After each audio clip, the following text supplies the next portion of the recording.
Salut, c'est François. Après 1 an de potager et les 1 an de la chaîne YouTube, on va faire un petit bilan. Est-ce qu'on peut réussir un potager quand on est débutant, qu'on vit en appartement et qu'on n'a pas trop de sous?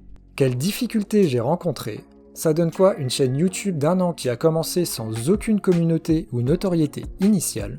On va voir tout ça dans cette vidéo. Mais avant, j'en profite pour m'excuser de ne pas avoir sorti de vidéo depuis un petit moment. Mais en plus de jouer les apprentis potagistes, on joue aussi maintenant les apprentis parents depuis la naissance de notre petite Iliane. Et avec toutes les plantations à faire en cette saison, autant vous dire qu'on est pas mal occupé. Enfin bref, allez, c'est parti pour cette vidéo. Pour remettre dans le contexte, à la base, on était de très grands amateurs en termes de potager. On avait pour seule expérience qu'essayer de faire pousser 2-3 fruits et légumes dans un petit espace de 4 mètres carrés qu'on avait négocié dans l'espace vert commun de l'immeuble où on vit. Enfin, espace vert. Plutôt un coin plein de caillasses pour l'espace qui nous a été laissé pour nos expérimentations. Mais bon, c'était mieux que rien. On a vite été limité et j'ai pas arrêté de me renseigner et de me former, surtout grâce à YouTube, avec le potager d'Olivier, permaculture agroécologie, etc., Antoine le potagiste, Ginkgo, bref, ça me démangeait de plus en plus de faire du potager. Mais n'ayant ni ma femme ni moi de CDI, impossible d'acheter un terrain dans un avenir proche. Donc un beau jour, je me suis dit, mais attends, mais on est pauvres, et les jardins ouvriers, mais c'est pas fait pour les gens comme nous à la base? Donc j'ai commencé à chercher dans ma commune par curiosité, et j'ai envoyé un mail à l'association sans trop d'espoir. Je pensais qu'il fallait faire un dossier monstrueux, qu'il fallait être ultra pauvre, qu'il fallait attendre 1000 ans qu'une parcelle soit libre. Et là, je vois une réponse à mon mail. Je suis comme un fou, en panique, mon cœur s'emballe. J'ouvre le mail et là je vois.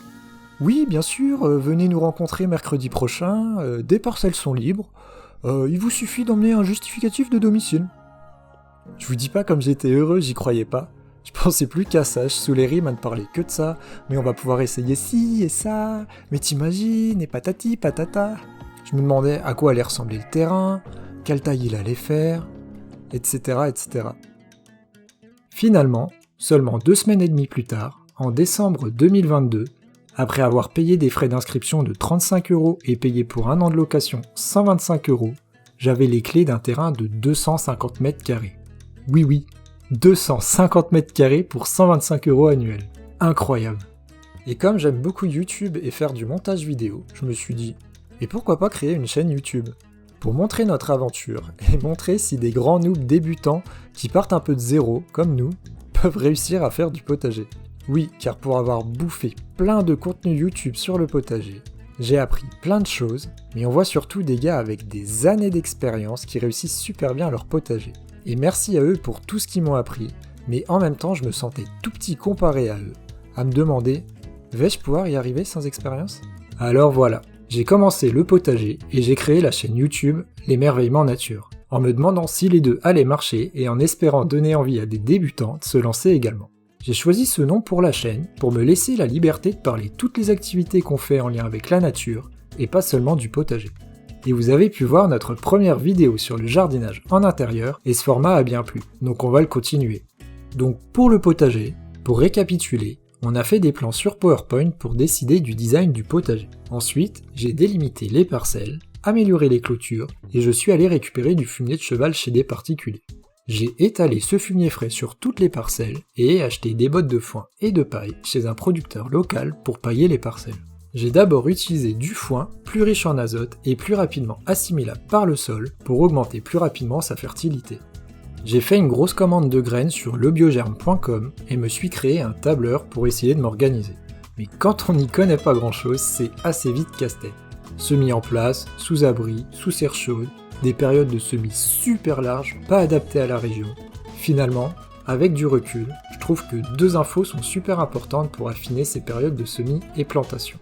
D'abord, la température de germination qui va permettre de savoir pour une période donnée s'il faut faire les semis plutôt en intérieur, sous couvert ou en extérieur, sachant que c'est la température du sol qui compte.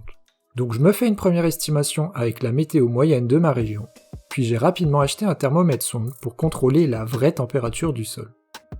Ensuite, la seconde info la plus importante pour moi est la rusticité, donc la température minimale supportée par une plante. Cette info permet de savoir si, une fois que les plants sont germés, on peut les mettre en extérieur directement, ou s'il faut les protéger jusqu'à la fin des risques de gelée. J'ai utilisé 4 caisses en plastique couplées à des couches chaudes pour faire mes premiers semis en plaques alvéolées et godets quand les températures étaient encore trop fraîches. La première erreur que j'ai faite a été de fermer complètement ces caisses, faisant cramer certains de mes semis à cause d'une température et sûrement aussi d'une humidité trop élevée. Par la suite, j'ai juste laissé entrouvert les couvercles, corrigeant plutôt bien le problème. Par rapport aux périodes de semis, j'ai fait l'erreur de semer trop tard certains légumes au temps de développement long. Ils n'ont donc pas eu le temps d'arriver à pleine maturité. Donc quand on est dans une région à saison propice au potager assez courte, il faut faire les semis le plus tôt possible. Ensuite, j'ai fait l'erreur de semer tous mes légumes d'une même famille en même temps pour cocher dans mon tableur « ça, c'est fait » et passer à autre chose. J'ai donc eu des grosses productions d'un coup et plus rien ensuite. Pour les laitues par exemple, je me suis retrouvé avec des quantités impossibles à manger et plein de pieds qui sont montés en graines. Donc cette année, je vais échelonner mes semis.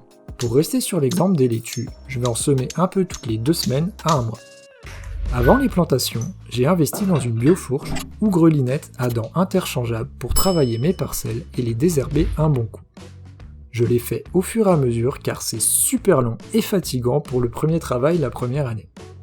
Cette année, en second travail, c'est beaucoup plus facile et ça devrait l'être encore plus d'année en année.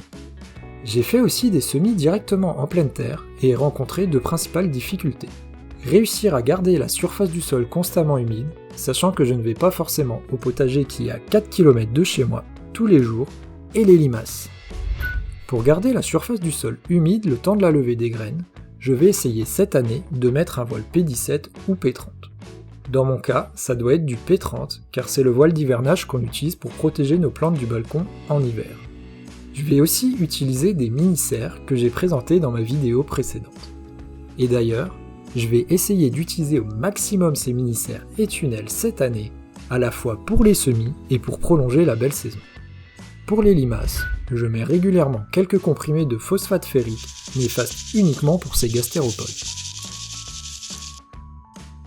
J'ai eu aussi quelques problèmes de merles qui sont venus retourner les semis en godet que j'avais fait directement en extérieur.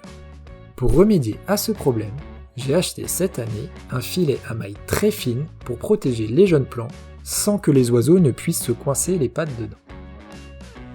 Au moment du repiquage de mes jeunes plants en godet vers la pleine terre, j'ai fait une erreur qui a mis en péril mes cultures estivales de tomates, poivrons et aubergines. J'ai fait le repiquage en pleine journée, en pleine canicule. On ne peut pas grand chose contre la canicule, mais dans ce cas, il vaut mieux planter très tôt le matin ou tard le soir, quand il fait moins chaud et que le soleil ne cogne pas. Dès que mes cultures étaient assez grandes, j'ai paillé tout du long pour protéger le sol, le nourrir et surtout conserver au maximum l'humidité. D'ailleurs, vu qu'on ne peut pas faire de potager sans eau, en plus des 2 récupérateurs d'eau de pluie de 300 litres qu'on a sous la cabane et du paillage, il a fallu ajouter 40 m3 d'eau à 2,20€ le mètre cube, soit un total de 88€ pour arroser les 115 m² de culture sur toute la saison. L'autre avantage avec les jardins familiaux, c'est qu'a priori, on ne paye que les 40% du prix de l'eau correspondant au coût de production et de distribution de l'eau potable. On ne paye pas les 40% de l'assainissement, ni les 20% de redevances et taxes. J'ai constaté aussi que malgré mon apport de fumier de cheval, de foin, de paille et un arrosage avec un peu d'urine de temps en temps, certaines cultures et zones avaient manqué de fertilité. Il faut dire qu'il faut un peu de temps avant que les éléments nutritifs provenant de matières grossières, comme le fumier ou le foin, deviennent biodisponibles. Par exemple, seulement 50% de l'azote d'un fumier de cheval frais sera biodisponible la première année. Donc pour l'année à venir, j'ai apporté encore plus de fumier et je vais aussi utiliser de l'engrais organique, plus concentré et très rapidement assimilable par les plantes. On a aussi fabriqué des structures de tutorage avec des bambous trouvés pas chers chez un particulier. Elles ont bien tenu et devraient faire plusieurs années. Grâce à ce potager, on a pu faire beaucoup de récoltes en tout genre. Radis, blettes, laitues, fraises, framboises, épinards fraises, carottes, pommes de terre, échalotes, ail, petits pois, haricots, courgettes, concombres, potimarrons, courges, poivrons, poireaux, maïs, tomates, figues, choux, navets, topinambours, etc. Et faire plein de bons petits plats grâce à ça. Car Rim et moi, on aime tous les deux cuisiner et bien manger. On a été encore loin de l'autonomie alimentaire. Si on devait faire une estimation qui est assez compliquée à faire, on dirait que le potager nous a fourni environ 15% de nos légumes, et surtout avec une grande variété de légumes différents. Donc pour une première année, on peut déjà être content de ce résultat.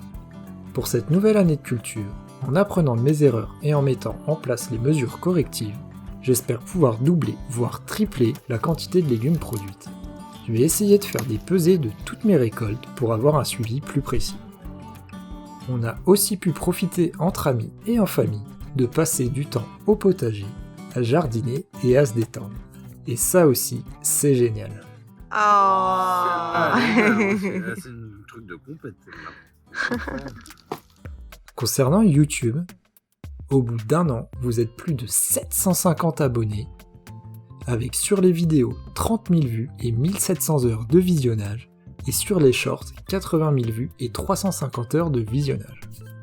Et je trouve ça juste incroyable, alors merci à vous toutes et tous. Au moment de la sortie de cette vidéo, je ne touche encore aucun revenu grâce à YouTube, car je ne réponds pas aux critères de monétisation.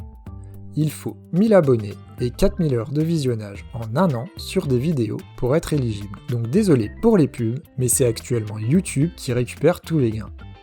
Donc un grand merci à vous pour vos abonnements, vos likes, vos messages d'encouragement et vos commentaires constructifs. J'espère qu'on va continuer cette aventure ensemble. Je vous dis à très vite et d'ici là, n'oubliez pas de vous émerveiller. Bisous!